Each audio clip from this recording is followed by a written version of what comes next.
नमस्कार। उत्तर प्रदेश सरकार जहां एक तरफ भ्रष्टाचार को लेकर के जीरो टॉलरेंस नीति को अपनाने का दावा कर रही है और ये दावा करती है कि भ्रष्टाचार पूरी तरह से खत्म हो रहा है या उसको उस पर नकेल कसी जा रही है, लेकिन वास्तविकता अगर देखी जाए तो वास्तविकता बिल्कुल इसके विपरीत नजर आती है।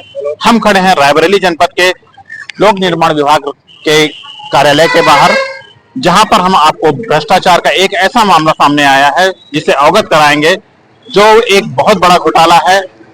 मामला कुछ यूं है कि एक नौकरी में हेरफेर करके उसकी नौकरी में हेरफेर करके फर्जी नौकरी 13 वर्षों तक, 1-2 वर्ष तो नहीं बल्कि 13 वर्षों तक फर्जी दस्तावेज के सारे फर्जी नौकरी करते वेतन ले रहा है और उसके बाद उसके सेवानिवृत्त होने के बाद उसके उत्तराधिकारी होने का दावा करके एक महिला उनकी पेंशन ले रही है, जो कि सेवानिवृत्त कर्मचारी हैं जो आज इस दुनिया में नहीं है।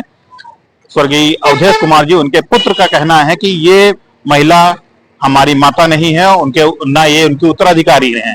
ये कौन महिला है जो फर्जी रूप से पेंशन ले रही है मृतक के कर्मचारी की, और ये क्या मामला है जो फर्जी दस्तावेज लगा करके 13 वर्षों तक फर्जी नौकरी की गई। अगर बात करें तो ये कहीं ना कहीं सरकारी धन का पूरी तरह से दुरुपयोग का मामला है। इसकी विशेष जांच होनी चाहिए। जांच होने के बाद उचित कार्रवाई की जानी चाहिए, लेकिन तमाम शिकायतें की गई। विभाग में जो मृतक कर्मचारी हैं उनके पुत्र द्वारा तमाम सूचनाएं संकलित की गई और तमाम दस्तावेजों के बाद भी विभाग द्वारा ना तो कोई उचित कदम उठाया गया कि सरकारी ना कोई जांच की गई कि सरकारी धन का दुरुपयोग रोका जा सके। ये दस्तावेज हैं, ये सिर्फ इतने नहीं और भी हैं बहुत सारे दस्तावेज जो इतने वर्षों में शिकायतकर्ता द्वारा संकलित किए जाते हैं और बार बार शिकायतों के बाद में आख्या लगा दी जाती है कि मामले को निस्तारित कर दिया गया है। आखिर ये कैसा निस्तारण है कि जब किसी को कोई संतोषजनक जवाब नहीं मिल रहा है और शिकायतकर्ता बार बार शिकायत कर रहा है न्याय पाने के लिए, यहाँ तक कि IJRS और उच्च न्यायालय का भी दरवाजा खटखटाया गया, लेकिन अभी तक कोई भी कार्रवाई इस पर नहीं की गई, ना कोई जांच बिठाई गई।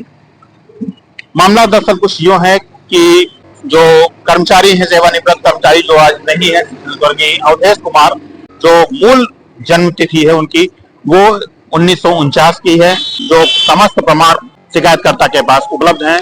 शिकायतकर्ता जो कि उनके पुत्र हैं उनके पास सब उपलब्ध हैं। उनका दावा है कि विभाग में जो छेड़छाड़ करके, अभिलेखों में छेड़छाड़ करके 13 वर्ष तक उनको अधिक नौकरी दिलाई गई और उनकी फर्जी जन्म प्रमाण पत्र जो भी थे फर्जी डॉक्यूमेंट लगा करके उनके जन्म को 1962 दिखा करके 22 में रिटायरमेंट हुआ, जबकि वास्तविकता में 1976 में जो उनकी नौकरी लगी थी। सवाल अब यहाँ पे ये उठता है कि यदि व्यक्ति 1962 में पैदा हुआ है तो 1976 में मात्र 14 वर्ष की उम्र में सरकारी सेवा में कैसे आता है? ये बहुत बड़ा जांच का विषय है, लेकिन अब तक कोई जांच इस पर क्यों नहीं बैठी?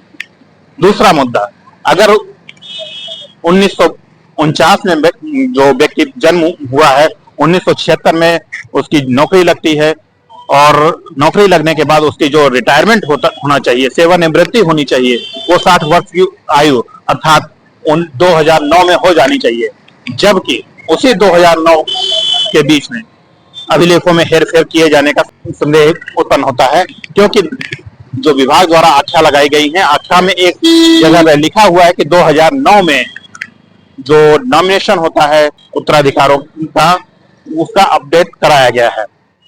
अपडेट 2009 में कराया गया है, जबकि 2009 में उसे सेवानिवृत्त हो जाना चाहिए, लेकिन वो 2009 में सेवानिवृत्त ना होकर के 2022 में सेवानिवृत्त होते हैं। 2022 में सेवानिवृत्त होने वाले व्यक्ति की 2023 में मृत्यु हो जाती है और उसके उत्तराधिकारी के रूप में एक चेहरा सामने आता है, एक परिवार सामने आता है जो अपना उत्तराधिकार लगा करके तब से पेंशन ले रहा है। शिकायतकर्ता का आरोप है कि उनसे हमारा कोई वास्ता नहीं है, ना मैं उनको जानता हूं वो महिला कौन है और किस आधार पर उनको उत्तराधिकार लगाया और कैसे उनको पेंशन मिल रही है। ये बात के लिए उन्होंने आवाज उठाई। आवाज उठाने के बाद आज तक 2023 से अभी तक जांच नहीं की गई, ना ही कोई संतोषजनक कार्रवाई की गई, ना ही पेंशन रोकी गई और ना ही सरकारी धन के जो दुरुपयोग 13 वर्ष की फर्जी नौकरी जिसे कहा जाएगा, 13 वर्ष की फर्जी नौकरी, ये हम नहीं कह रहे हैं कि फर्जी नौकरी, विभाग के अभिलेखों में उपलब्ध है। विभाग ने खुद लिख कर दिया है कि 1976 में नौकरी से 76 से 22 तक नौकरी कर रहे हैं। अब 76 से 22 तक जो व्यक्ति नौकरी कर रहा है वो 1962 में अगर जन्मा है तो ये विभाग के अभिलेखों के अनुसार ही 1976 में 14 वर्ष का था। 14 वर्ष का व्यक्ति नौकरी कैसे कर सकता है? 1962 में पैदा हुआ व्यक्ति 1965-66 में हाई स्कूल की परीक्षा कैसे दे सकता है? जो हाई स्कूल के अभिलेख उपलब्ध कराए गए, प्रमाण पत्र लगाए गए, वो भी फर्जी है। इसकी सूचना जन सूचना के तहत मांगी गई, जो कि विद्यालय द्वारा और माध्यमिक शिक्षा परिषद बोर्ड के द्वारा स्पष्ट रूप से लिखा गया है कि वो कार्ड में वैसे उस नंबर से वो जो रोल नंबर दर्शाए गए हैं वो व्यक्ति उपलब्ध ही नहीं, तो भला वो रोल नंबर कैसे सही माना जा सकता है? क्या घोटाला है ये? तो एक जो प्रकरण ऐसा है जो सामने आ गया है, लेकिन अगर इसकी जांच की जाए तो ऐसे ना जाने कितने घोटाले यहाँ पे हो रहे होंगे, अभी भी चल रहे होंगे, पहले हो चुके हैं। इनमें दोषी कौन है? ये प्रकरण पूरी व्यवस्था, पूरे विभाग की जो कार्यशैली है, यहाँ तक कि शासन की जो भ्रष्टाचार के विरुद्ध जो कार्य है उससे कहीं न कहीं सवाल खड़े कर रहे हैं, बड़ा सवाल खड़े करते हैं। इसके प्रकरण में उचित जांच कर उचित कार्रवाई भी होनी चाहिए और सबसे पहले सरकारी धन का दुरुपयोग जो हो रहा है, वो फर्जी जा रहा है, उस पर विराम लगना चाहिए कम से कम, ताकि और अधिक सरकारी धन का दुरुपयोग ना हो। और इस पूरे प्रकरण को लेकर के यहाँ की अधिशासी अभियंता को मिलने का प्रयास किया गया। ये मामला पूरा लोक निर्माण विभाग खंड 1 का है, जिनकी अधिशासी अभियंता से मिलने का प्रयास किया गया, ना तो वो कार्यालय में मिले और फोन पर भी संपर्क करने का कई बार प्रयास किया गया, ना उनसे फोन पर संपर्क हो पाया। क्यों? क्योंकि फोन उठा नहीं, जबकि शासनादेश है कि मीडिया का फोन उठाया जाए, लेकिन उनके द्वारा कभी भी फोन नहीं उठाया गया और ना ही कार्यालय में उनको पाया गया। 2-3 बार संपर्क करने का प्रयास किया गया, ऐसा नहीं हुआ।